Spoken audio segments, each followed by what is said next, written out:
Баршаңызға сәлем. Бүгін сіздермен күнделікті желініп кететін өте оңай салат жасайтын боламыз. Өте дәмді салаттардың бірі, міндетті түрде жасап көріңіздер. Ең алдымен бізге қажетті заттарды дайындап аламыз.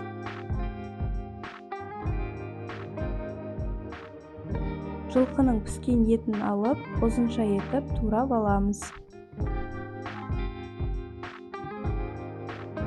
Кез келген еттің түрін алуға болады. Егер де ет қолданбасаңыздар, орнына колбаса қолдануға болады.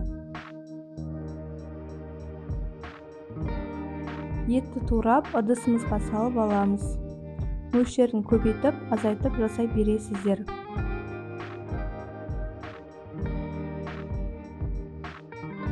Содан соң бізге қайнатылған жұмыртқа керек. Оны да ұзынша етіп кесеміз.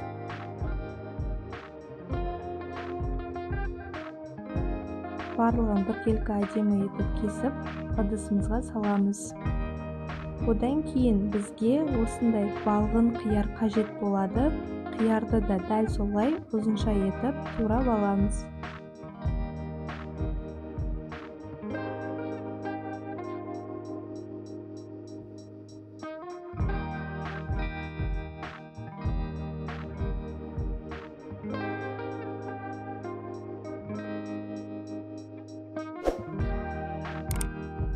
Қиярымызды да турап ыдысымызға саламыз. Одан кейін қызанақ қажет болады. Қызанақты да дәл солай ұзынша етіп кесеміз. Егер де қызанақтарыңыз қатты болса, су бөліктерін алмай қоса бересіздер. Егер де қатты ішінен сөлі бөлініп тұрса, алып тастаймыз. Ыдысымызға саламыз. Енді бізге консервідегі жүгері қажет болады. Ыдысымызға саламыз. Енді дәміне қарай тұз қосамыз.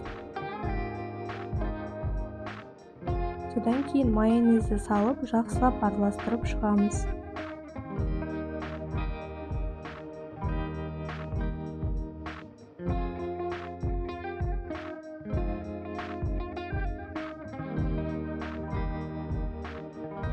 Бұл салат өте желімтал, яғни тез желініп кетеді, әрі жасау жолы көріп тұрғандарыңыздай өте оңай.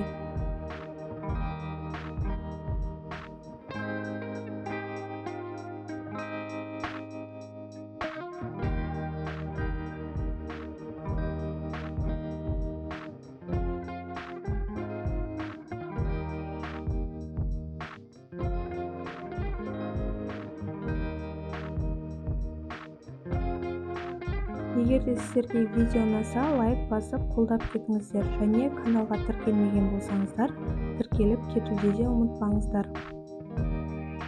Алдағы уақытта сіздерге өте қолжетімді рецептерлермен бөлісетін боламын. Егер де маған тіркеліп, колокольчик батырмасын басып қойсаңыздар, менің салған рецепттерім сіздерге ең бірінші болып көрініп тұрады. Біздің салатымыз дайын, енді ыдысымызға салып, ұсына беруге болады. Барлықтарыңызға назарларыңызға үлкен рахмет. Сау болыңыздар.